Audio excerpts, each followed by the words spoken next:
Hi, this is Revathi. Welcome to అందమైన కథల పొద్దురీలు.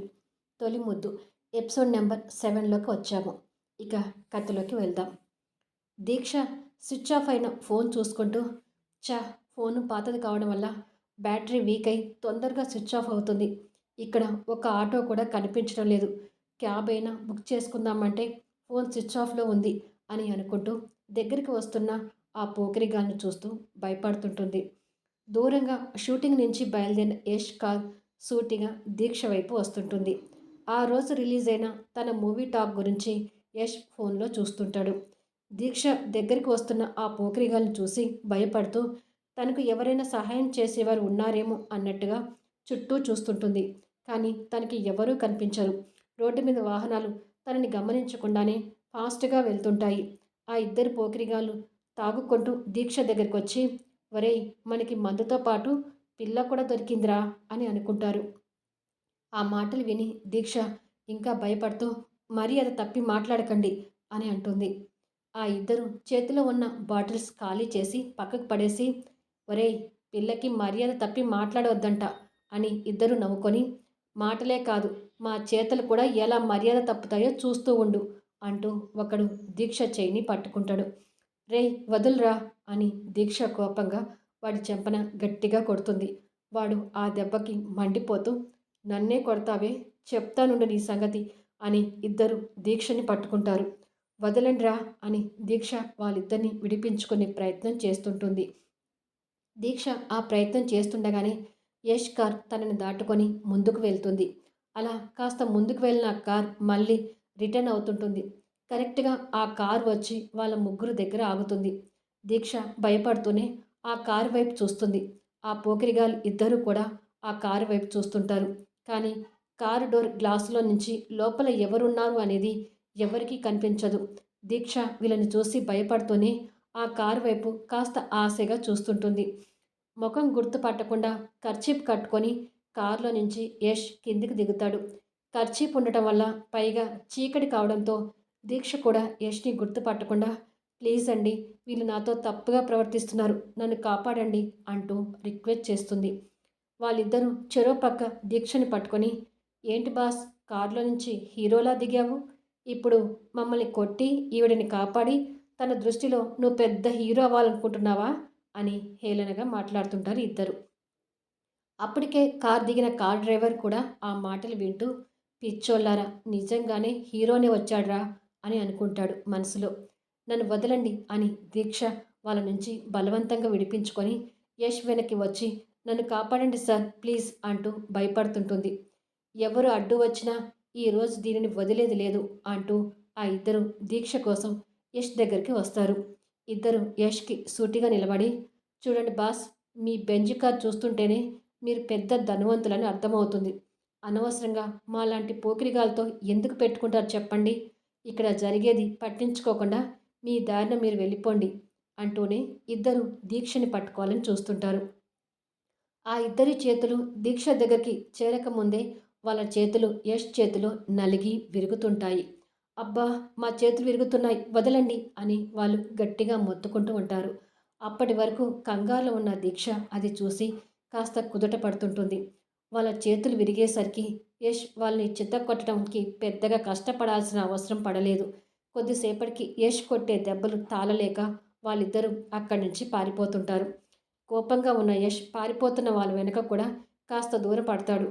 మమ్మల్ని వదిలేండి సార్, ఇక మేము ఏ అమ్మాయి జోలికి వెళ్ళము అంటూ వాళ్ళు పారిపోతుంటారు. రాస్కెల్స్ అని యష్ కోపంగా తిట్టుకొని దీక్ష వైపుకు తిరుగుతాడు. దీక్ష మొహంలో భయం పోయినట్టుగా తన ముఖంలో కాస్త చిరునవ్వు కనిపిస్తుంటుంది. యష్ తనని కోపంగా చూస్తూ దగ్గరకు వచ్చి నిలబడతాడు. చాలా థ్యాంక్స్ అండి, మీ మేలు మర్చిపోలేను అని అంటుంది దీక్ష కృతజ్ఞతాభావంతో చూస్తూ. యష్ నిదానంగా తన ముఖానికి కట్టుకున్న కర్చీప్ తీస్తాడు. ఒక్కసారిగా యష్ని చూసి దీక్ష షాక్ అవుతూ భయపడుతుంటుంది. దేవుడా, మళ్ళీ నేను యష్కి ఎదుట పడ్డానేంటి అని అనుకుంటుంది మనసులో. యష్ తర్వాత తన పాత స్కూటీ వైపు చూస్తాడు. టైర్ పంచర్ అయి కనిపిస్తుంటుంది. యష్ కోపంగా తన మోచేతి పై భాగాన గట్టిగా పట్టుకుంటాడు. యష్ తన మీద ఎంత కోపంగా ఉన్నాడు అని చెప్పడానికి యష్ తన చేతిని గట్టిగా ఒత్తి పట్టుకునే విధానంలోనే తెలుస్తుంటుంది.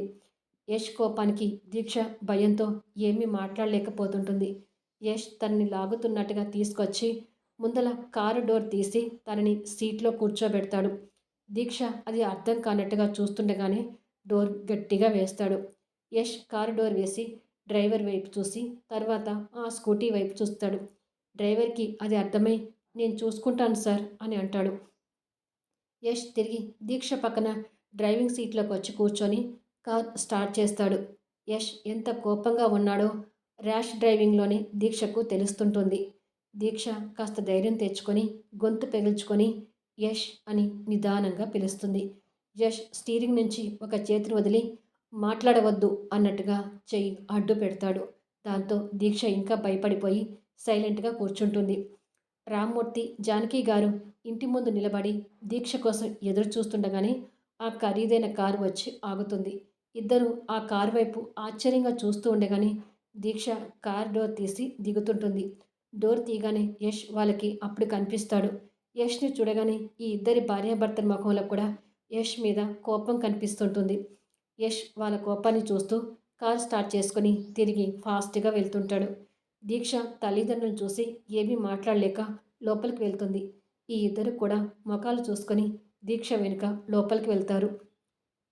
తండ్రి ముందు దీక్ష ఏదో తప్పు చేసినట్టుగా తలదించుకొని నిలబడి స్కూటీ పాడైంది నాన్న, ఫోన్ కూడా స్విచ్ ఆఫ్లో ఉంది. టైంకి యష్ కారులో వస్తూ నన్ను రోడ్డు మీద చూసి డ్రాప్ చేశాడు అని అంటుంది. ఈరోజు యష్ మూవీ రిలీజ్ కదా, ఇంత లేట్ అయిందంటే నువ్వు మూవీ చూసి వస్తున్నావు కదా అని అడుగుతాడు రామ్మూర్తి గారు. అదే నిజం కాబట్టి దీక్ష మౌనంగా ఉండిపోతుంది. రామ్మూర్తి గారు బిడ్డ వైపు కోపంగా చూస్తూనే జానకి దీక్ష ఎప్పుడు తిన్నదో ఏంటో తనకి భోజనం పెట్టు అని అంటాడు. అలాగేనండి అని ఫ్రెష్ అయ్యిరమ్మా అని చెప్పి జానకి గారు కిచెన్లోకి వెళ్తుంది. రామ్మూర్తి గారు అక్కడి నుంచి వెళ్ళిపోతారు. దీక్షకి తండ్రి కోపం కూడా అర్థమయ్యి ఇద్దరు పోకిరిగాళ్ళు నన్ను ఏడిపించబోయారని చెప్తే మీ నన్ను జాబ్ మానేయమంటారు నాన్న, అందుకే ఆ విషయం చెప్పలేకపోయాను అని అనుకుంటుంది మనసులో. కొద్దిసేపటికి భోజనం చేసి రూమ్లోకి వచ్చి నిద్రపోతున్న తమ్ముడిని చెల్లెల్ని చూసుకొని ఛార్జింగ్ పెట్టుకున్న ఫోన్ తీసుకొని బెడ్ మీద పడుకుంటుంది. ఫోన్ ఆన్ చేసుకొని ఇయర్ ఫోన్స్ పెట్టుకొని యష్ గురించి మూవీ న్యూస్ చూస్తుంటుంది. ఈరోజు రిలీజ్ అయిన యశోధర్ మూవీ హిట్ టాక్తో దూసుకుపోతుంది అంటూ వినిపిస్తూ మరికొద్దిసేపటికి కొద్ది రోజులుగా హీరోయిన్ ధృవతో యశోధర్కి ఎఫైర్ నడుస్తున్నట్టుగా ఊహాగానాలు వెల్లువెత్తే విషయం అందరికీ తెలిసిందే. యశోధర్ ఒప్పుకున్న కొత్త మూవీలో హీరోయిన్ ధృవ చేయబోతుంది. కావాలని యశోధర్ ఆ మూవీలో హీరోయిన్గా ధృవని సెలెక్ట్ చేశాడని తెలిసింది. దీంతో వీరిద్దరి మధ్య వచ్చిన రూమర్స్ నిజమేనని బలపడింది అని యష్ గురించి విని ఒకప్పుడు సినిమా ఇండస్ట్రీలోకి వెళ్తే వాళ్ళతో వీళ్ళతో రూమర్స్ వస్తుంటాయని యష్ చెప్పడం గుర్తు తెచ్చుకుంటుంది. మరుసటి రోజు ఉదయం తను ఆఫీస్కి రెడీ అయి బయటికి వచ్చేసరికి పాత స్కూటీతో పాటు కొత్త స్కూటీ కనిపిస్తుంటుంది. కొత్త స్కూటీని ఆశ్చర్యంగా చూస్తూ అమ్మా అని పిలుస్తుంది దీక్ష. ఏమిటమ్మా అంటూ జానకి బయటకు వస్తుంది. ఈ కొత్త స్కూటీ ఎక్కడిది అని అడుగుతుంది దీక్ష. జానకి కూతురి వైపు కోపంగా చూస్తూ మళ్ళీ నువ్వు అలాంటి ఇబ్బంది పడి యష్తో రాకూడదని రాత్రికి రాత్రే మీ నాన్న స్కూటీ కొని తెచ్చారు అని అంటుండగానే రామ్మూర్తి గారు ఒక కొత్త ఫోన్ తీసుకొని అక్కడికి వచ్చి స్కూటీనే కాదు ఛార్జింగ్ ప్రాబ్లం రాకూడదని కొత్త ఫోన్ కూడా తెచ్చాను అంటూ దీక్ష చేతిలో ఫోన్ పెడతాడు. వాళ్ళ ఇంటి ఆర్థిక పరిస్థితి ఏంటో దీక్షకు తెలుసు కాబట్టి ఫోన్ స్కూటీని ఆశ్చర్యంగా చూస్తూ అప్పు చేసి కొనడం ఎందుకు నానా అని అడుగుతుంది. ఆ యష్ వల్ల మనం పడిన బాధలు చాలు, ఇంకొకసారి నేను యష్తో చూడకూడదనుకున్నాను, అందుకే అప్పు చేసి మరీ వీటిని కొన్నాను. ఈ పాత స్కూటీకి కూడా 10,000కు బేరం తెచ్చాను అని చెప్పి కోపంగా లోపలికి వెళ్ళిపోతారు రామ్మూర్తి గారు. దీక్ష పాత స్కూటీ వైపు చూస్తుంటే అతను యష్ డ్రైవర్ అంట, రిపేర్ చేయించి తెచ్చిపెట్టిపోయాడు అని చెప్పి జానకి గారు కూడా కూతురి వైపు కాస్త కోపంగా చూస్తూ లోపలికి వెళ్తుంది. జరుగుతున్న పరిణామాలకి దీక్ష కళ్ళలో కన్నీళ్లు తిరుగుతుంటాయి. ఇక గతంలోకి వెళ్తే ముగ్గురు రెస్టారెంట్ నుంచి బయటికి వచ్చి చార్మినార్కి వెళ్తారు. అక్కడ షాపింగ్ చేస్తూ శృతి, దీక్ష మట్టి గాజులు చూస్తుంటారు. యష్ శృతి కోసం గాజులు సెలెక్ట్ చేస్తుంటాడు. మరీ అంత ఖరీదైన గాజులు వద్దులే యష్, మామూలు తీసుకుంటాను అని అంటుంది శృతి. నాన్న నాకు ఇస్తున్న పాకెట్ మనీ ఖర్చు పెట్టకుండా నీకోసమే దాచిపెడుతున్న శృతి. ఇంకొక విషయం తెలుసా? లల్లి కూడా తన పాకెట్ మనీ నాకిచ్చి శృతి వదిన కోసం ఉండనివ్వు అన్నయ్య అని చెప్పింది. లల్లి డబ్బులు నా డబ్బులు కలిపి అమౌంట్ ఎక్కువే ఉంది. అందుకే మంచి గాజులే తీసుకో అంటూ గాజులు సెలెక్ట్ చేస్తుంటాడు. నేనంటే లల్లికి చాలా ఇష్టం యష్. తన కోసం కూడా ఏదైనా తీసుకుంటాను అంటూ గాజులు సెలెక్ట్ చేస్తుంటుంది శృతి. పక్కనే ఉన్న దీక్ష ఆ మాటలు విని, శృతి అంటే మీ ఫ్యామిలీలో ఎంత ఇష్టం ఏర్పడిందో నీ మాటలో అర్థమైంది యష్ అని అంటుంది. నిజం దీక్ష, శృతి అంటే మా ఇంట్లో అందరికీ ఇష్టమే. ఈ బ్యూటీ నన్నే కాకుండా మా ఇంట్లో వాళ్ళని కూడా కట్టిపడేసింది అని అంటాడు నవ్వుతూ. చాలే ఊరుకో యష్ అని అంటుంది శృతి కాస్త సిగ్గుపడుతూ. కొద్దిసేపటికి దీక్ష గాజులు తీసుకోవటం పూర్తి చేసి తీసుకున్న గాజులకి అమౌంట్ ఇస్తుంది. శృతి తీసుకున్న గాజులకి యష్ అమౌంట్ ఇస్తాడు. యష్ సెలెక్ట్ చేసిన గాజుల్లో ఒక సెట్ తీసి దీక్షకి ఇస్తూ, ఈ గాజులు నా గిఫ్ట్గా తీసుకో దీక్ష అని అంటాడు. దీక్ష ఆశ్చర్యంతో చూస్తూ, నాకెందుకు యష్, ఆల్రెడీ నేను కొనుక్కున్నాను కదా, ఇంకా నాకేమీ వద్దు అని అంటుంది. యష్ తనకి గాజులు కొనివ్వటం శృతికి నచ్చనట్టుగా చూస్తుంటుంది. నువ్వు కొనలేవని కాదు దీక్ష. నా స్నేహితురాలిగా నువ్వు నాకు అప్పుడప్పుడు మంచి సలహాలు ఇస్తుంటావు. చదువులో కూడా చాలాసార్లు నాకు రాని డౌట్స్ని క్లియర్ చేసి చెప్పావు. ఇలా నాకు ఎప్పుడు ఏదో ఒక సహాయం చేస్తూనే ఉన్నావు. నేనే నీకు ఎప్పుడు ఏది ఇవ్వలేదు. అందుకే నా వైపు నుంచి ఈ చిన్న గిఫ్ట్ కాదనకుండా తీసుకో అంటూ దీక్ష వద్దంటున్నా కూడా పట్టించుకోకుండా అందమైన మట్టి గాజుల సెట్ దీక్ష చేతిలో పెడతాడు యష్. యష్ మీద ప్రేమతో ఉన్న దీక్ష తెలియకుండానే ఆ గాజుల వైపు అపురూపంగా చూస్తుంటుంది. దీక్ష చూపుల్ని కూడా పసికట్టిన శృతి అదంతా నచ్చక అసూయతో తన మొహంలో రంగులు మార్చుకుంటుంది. కొన్ని గంటలు షాపింగ్ తర్వాత ముగ్గురు బండి మీద ఇంటి వైపుకి బయలుదేరుతారు. అప్పటికే బాగా చీకటి పడి కనిపిస్తుంటుంది. ఓ దగ్గర యష్ బండి ట్రబుల్ ఇవ్వడంతో ముగ్గురు బండి దిగుతారు. యష్ బండిని చెక్ చేస్తూ ఉండగానే మరో టూ వీలర్ మీద ఇద్దరు కుర్రాళ్ళు వచ్చి ఆగి దీక్షని శృతిని టీచ్ చేస్తుంటారు. యష్ వాళ్ళని కోపంగా గమనిస్తూ ఉండగానే, బ్రో నీకెందుకు ఇద్దరు అమ్మాయిలు? ఒక అమ్మాయిని మాకు పంపించు. కావాలంటే ఎర్రగా బుర్రగా ఉన్న ఆ అమ్మాయిని నువ్వు ఉంచుకొని కాస్త నల్లగా ఉన్న ఈ అమ్మాయిని మాకు పంపించు, అడ్జస్ట్ చేసుకుంటాం అని చెప్పి నవ్వుతూ దీక్ష వైపు చూస్తుంటారు. అసలే అసూయతో కోపంగా ఉన్న శృతి వాళ్ళని చూసి ఇంకా మండిపోతూ, రే మర్యాదగా మూసుకొని వెళ్ళండి అని హెచ్చరిస్తుంది కోపంతో. ఓ, నిన్ను కాకుండా ఆ నల్లటి అమ్మాయిని లైక్ చేస్తున్నామని నీకు అసూయనా అని హేళనగా మాట్లాడుతుంటారు ఇద్దరు. కొన్ని క్షణాలు యష్ చేతి పిడికిలి వాళ్ళ ముఖాల మీద పడేసరికి వాళ్ళ ముఖాలు నవ్వుకు బదులు నెత్తుటి గాయాలు కనిపిస్తుంటాయి. వాళ్ళు ఆ రక్తం చూసుకొని మండిపడుతూ, రేయ్ మమ్మల్ని కొడతావా అంటూ ఆ ఇద్దరు కూడా యష్ మీదకి తిరగబడుతుంటారు. అది చూసి దీక్ష శృతి కంగారు పడుతుంటారు. వాళ్ళిద్దరూ కాస్త బలంగా ఉండటంతో యష్ పట్టు తగ్గినట్టుగా అనిపిస్తుంటుంది. మా యష్ని వదలండి అని శృతి ఇంకా కంగారు పడుతుంటుంది. యష్తో పాటు దీక్ష శృతి కూడా వాళ్ళని ఎదిరిస్తుంటారు. వాళ్ళలో ఒకడు కాస్త దూరంగా వెళ్ళి పడతాడు. వాడు పడిన దగ్గర ఒక ఐరన్ రాడ్ కనిపించడంతో ఆ రాడ్ని వీళ్ళ మీదకి విసురుతాడు. ఆ రాడ్ దీక్ష నుదిటిన తగిలి గాయమై ఆగకుండా రక్తం కారుతుంటుంది. అందరూ అది చూసి షాక్ అవుతుంటారు.